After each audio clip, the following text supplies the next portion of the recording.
match ya retour yabo narayibonye, ariko twagiye dukina na match nk'ebyiri za amical.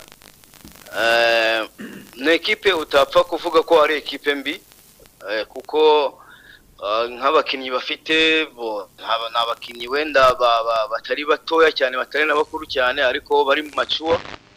Gusa ni equipe ikinika, kuko iyo urebye ama equipe menshi ya hano nyine n'umupira w'Abarabu urabizi barakina, buri equipe ifite amahirwe. So kuri Rayon Sport rero nabonye maze kuyibona match zigera nko muri 3 cyangwa 4, ndakeka nibaza kuba guhagarara neza, Imana ikabafasha bakaramuka neza. Nabonye atari equipe mbi. Numva match itazabakomerera cyane, ariko bizaterwa n'uburyo bazayiteguramo, kuko n'ubundi murabizi ko bazabakinira iw'abandi, ariko